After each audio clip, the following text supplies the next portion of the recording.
Hey everyone, how you going? Good? Yes. Sweet. Happy Valentine's Day. Woo! I'll put that down there. So who's here on dates? You. Who's here on dates? You guys on here on a date? No? Related? No? You part of Tim's fertility plan? Right. You guys here on a date? Yeah. How'd you meet? Tinder. Tinder say, hey, how old are you, can I ask? Is that okay? Yeah. I'm 37. 37? 39. Have you thought because I used to sort of do the dating thing too and online, and have you ever thought trying to find love in your 30s is like trying to buy a puzzle from a second-hand thrift shop? You know? It's like you're sure some of the pieces are missing, but you like the look of the picture of the box, and as long as the border's there, you're sure you'll learn to love it. Yeah, the problem is when you get that box home and you find some puzzle pieces from a different puzzle in there, and you're like, they haven't gotten over their ex. Or you find a different puzzle, a small puzzle in the box, you end up paying puzzle support on puzzle you didn't even put together. Look at that. Yeah. I wish looking for love online was like it is on television. Except for Bachelor in Paradise. Bachelor in Paradise is a shit show. Anyone can fall in love in paradise, you know. Everything's free and easy. Life's not like that. Life's hard. Why can't we have Bachelor in Charnwood? No one wants to be stabbed. 10 out of 10. Bachelor in Do not Chernobyl? recommend. Or Bachelor, she's your fucking mum, you take her to the airport. It's a real conversation. But yeah, so I never I'm not really big on the Tinder thing because I did Tinder, I've done Tinder thing like that, and my Tinder dates were fucking horrendous. That's the only way I can say it, fucking horrendous. I went on one Tinder date, right, and this woman thought that a stimulating dinner conversation would be hypothetical scenarios in which I would need to kill my cat. Yeah. She's like, I don't like cats. I was like, oh, this will be our only date then, won't it? Yeah. She goes, but what if I was the love of your life? So the love of my life would like cats. She goes, yeah, but what if I was I was just allergic to cats? And I said, well, as a cat owner, I own 4 fucking cats at the moment. I'm insane, but anyway. As a cat owner, there is a cat hair on my persons at all times. You'd in fact be allergic to me, we'd never make it to true love. Not killing the cat. And then this woman went for the Hail Mary play. She turned to me and she said, but what if your daughter developed a spontaneous anaphylactic reaction to cats? Would you kill your cat then? Yeah. Yeah, I was like, what? What kind of question is that to ask anyone? I've had the cat longer. Leaves less hair on my couch. Doesn't bite as much. But I mean, look, not all Tinder dates are that bad, obviously. Not all Tinder dates are bad. I went on one Tinder date, and this woman, she wanted to meet at Sexyland in Fishwick. Although that's a strange place to go on a Tinder date. But hey, if you meet at Sexyland, you're in. So I was like, yeah, cool, you're on. So we went to Sexyland, right? And so we went into Sexyland, and there's a rack, a whole wall of lube. A whole wall of lube. And I didn't know there's this much lube in the world. I was like, what's going on here? And so then, right, so I was just so I asked the lady who's behind the counter, I'm like, hey, can you explain all this to me? And she goes, oh, there's silicone, gel-based, water-based, hot sensation, cold sensation, Alsatian, and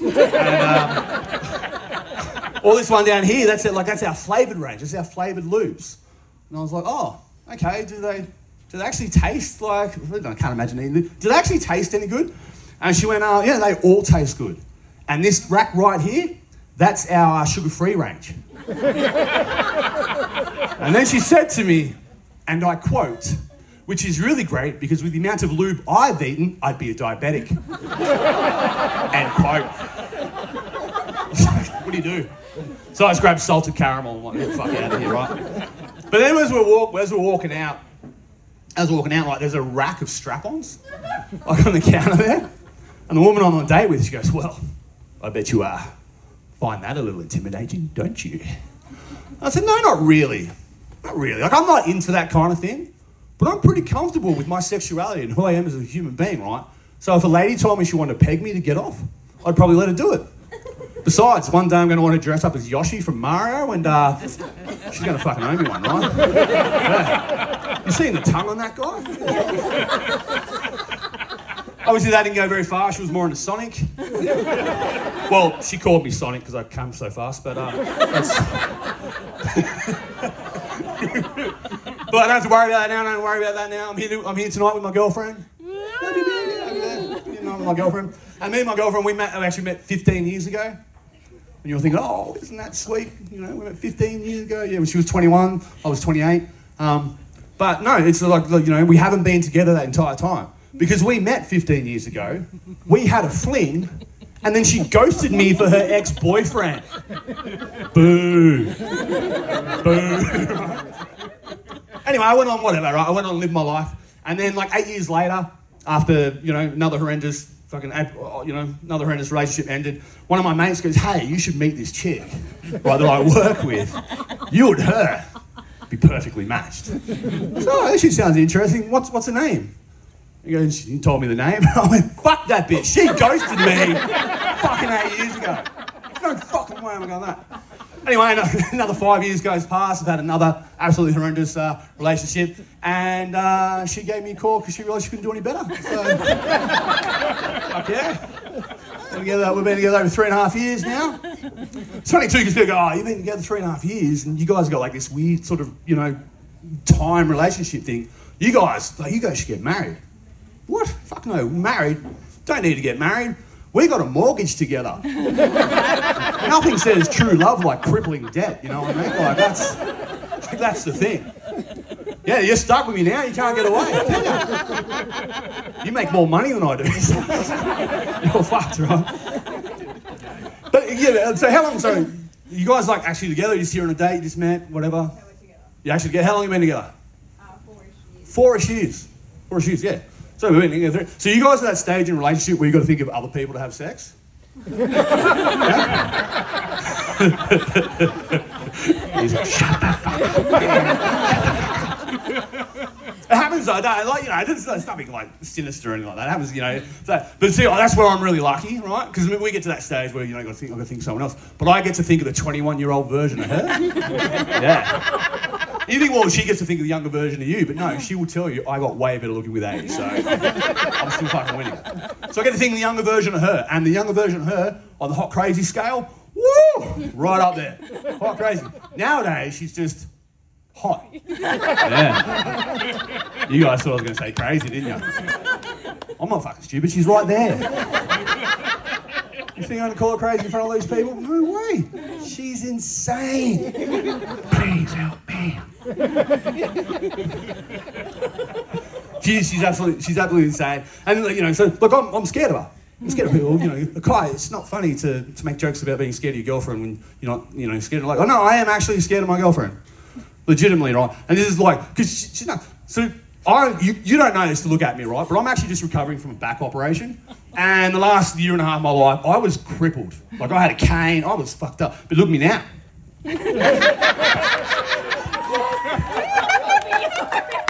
Flossing like a champ. Many hours spent on Fortnite, not wasted. So anyhow, like, so this is back, this is before my operation, and obviously I'm recovering pretty well. And I came out of the shower naked. And so she saw my bare ass, right? And what do you do when you see a bare ass? Smack it. Fucking slap it, don't you? So she slapped me on the ass. But I've got a crippling back nerve injury, so I just went and fell flat on the floor. And then she was like, oh, my baby, I'm so sorry. Ooh, pimple. And then she proceeded to mount me and then forcibly try to pop this pimple on my back while I'm screaming, get the fuck off me, you psycho. So, to wrap it, you know, to sort of, you know, wrap that up sort of thing, like, my partner used violence to knock me to the ground and then subjected me to a procedure that I did not want.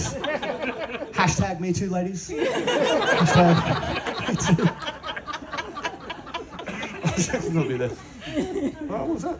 Oh, that's cool. Yeah. So, but it's funny too. It's funny when you go through the thing in when like you go through your relationship, obviously, and it's not always going to be the honeymoon period and all that fun stuff, right? But sex does eventually like drop off, and I figured like sex drops off, and so with me and my partner, it's become like clockwork now though. Like I almost set my watch by it, because we only have sex like every couple of weeks, sort of thing, right?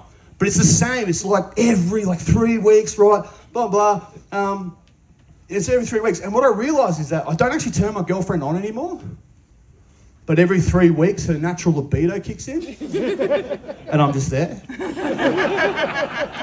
I'm in fact at McDonald's on the Hume Highway of her sexual desire.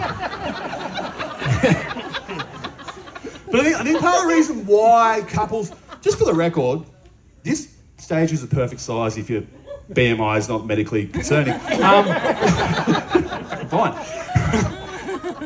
But I figured out, right, so the thing with men and women, right, I think part of the problem is that men generally have to initiate sex. Generally, not always, but they generally. And I think that, there comes up this expectation, and I don't think women know how to engage men sexually if they want, right? And look, occasionally, man engaging sex is fine. One time out of, 99 times out of 100, that's fine. But occasionally, you've got to try to engage sex with me, because I like to feel pretty too, Yeah. And I don't think women know how to do it. So this is Valentine's Day. Hopefully some people are going to go home and fuck tonight. I probably am not, but hopefully some of you are. So ladies, I want to give you a tip, especially because it's Valentine's Day. This will fucking blow his mind, right? Ladies, if you want to have sex with your man and don't know how to gauge, just walk up, stick your hand on his dick. Still go, hey, fuck, go, right? He'll be naked inside that bedroom inside of 10 seconds. And if you don't want to be that subtle, one person got my subtle joke, thank you much, sir. If you don't want to be that subtle, ladies, get naked. Get stark naked, full bush, whatever, I don't care how you want to do it. Just walk into the room, just grab your man by the back of the head and just jam it in your crotch. Just jam it in. Get down there and do your job, boy. Just like fucking, just be like having like that. Just be like, whose face is this? Whose face is this? Oh, it's your face. It's your face. Like, fucking hurt me, you know what I mean? Like make me tap out. Make me tap out and be like, oh, what do you tap me on the leg for? You can't breathe.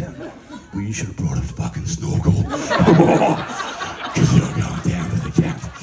1 Mississippi. 2 Mississippi. Stop tapping my leg. It's distracting. 3. Oh, woman. Oh, you sexy little bitch. And that, ladies, is how you make your man feel like a pretty princess. I've been Cypher, you've been wonderful. Thanks so much, shit.